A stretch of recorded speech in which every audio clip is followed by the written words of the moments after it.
Today, like every other day, we wake up empty and frightened. Don't open the door to the study and begin reading. Take down a musical instrument. Let the beauty we love be what we do. There are hundreds of ways to kneel and kiss the ground. Jalaluddin Rumi.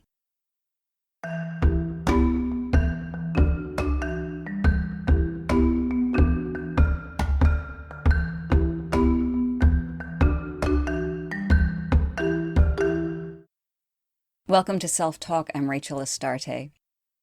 In the last episode, we talked a little bit about holding your teachers lightly. In other words, looking for spirituality in your life, maybe finding a teacher or a guru or a therapist or some kind of counselor or coach to help you through the process of discovering yourself. And that's all beautiful, but not to get so involved in their teachings that you lose your personal way. So I'd like to carry on that conversation a little bit more, not so specifically about teachers, but about the path itself. And I think it has a lot to do with the fact that we're all in lockdown, and many of us are trying to stay not just physically well and mentally well, but spiritually well. So many of us are doing more yoga or meditation. That's part of what we're doing to take care of ourselves. Some of us may be looking around, and there are two modes of thought about this. One is that that's a terrible thing to do. Religion shopping, or whatever they call it, buffet spirituality, where you're just picking a little bit from here and there, a little Buddhism, a little Taoism, a little Judaism, a little Catholicism, a little this, a little that, and you're not really adhering to one. So it becomes not invested. Your heart and soul are not invested in what you are undertaking. Because our spiritual path is a very serious path. It can be playful and joyful, and it should be, but ultimately it's a serious undertaking. So that's one of the concerns, is that you're not going very deep into a practice, but rather just picking and choosing.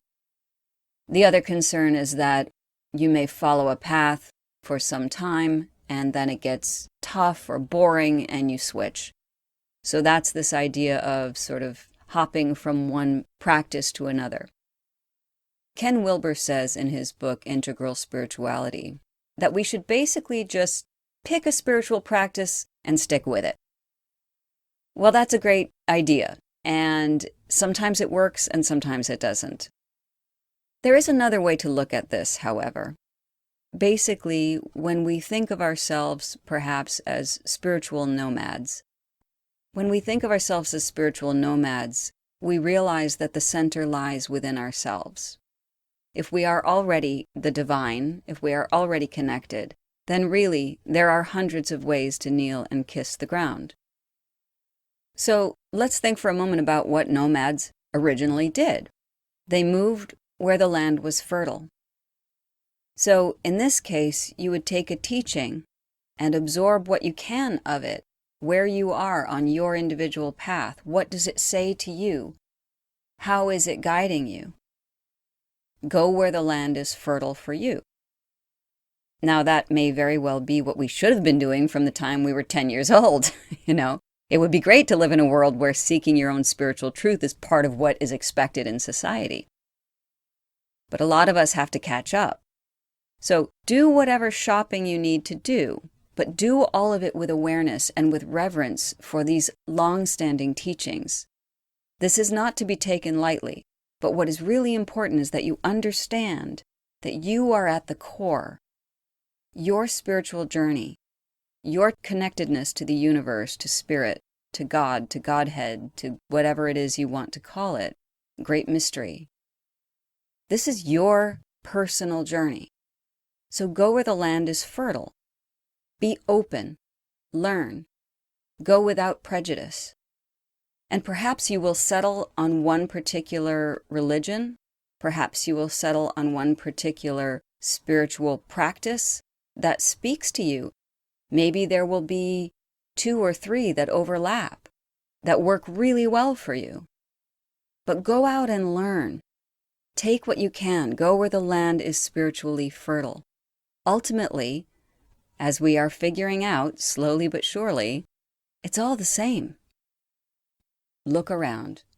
What supports you in reminding you that you and everyone around you and everything around you is connected and flows together? Go where that land is. That's where the fertile land is. And take what you can and move on if you want to. You may find everything in one place.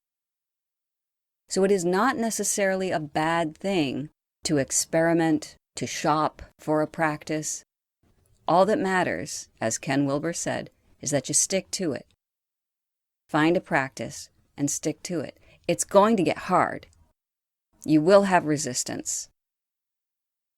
When you're done imagining yourself as a yogini and you realize, oh crap, I really have to do this every single day, even if I don't want to, maybe I'll try something else, then you will understand what resistance means, but push through anyway. You will find resistance in every spiritual path. That resistance is actually the ego not wanting to be destroyed. And any true spiritual path requires the destruction of the ego.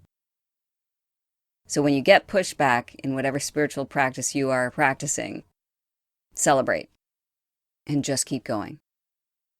Ultimately, you will know where the land is fertile because it will speak to your soul. But keep practicing. And when you're done traveling, when you've looked around and begun to see how similar so many religious and spiritual practices are, and what they all lead you back to, the ground that you're kissing, then at that point you will have a wide and storied past as the spiritual nomad. And that wide and storied past will support you wherever you pitch your tent. Until next time, many blessings on your path. Thank you for joining me on Self Talk. Aho.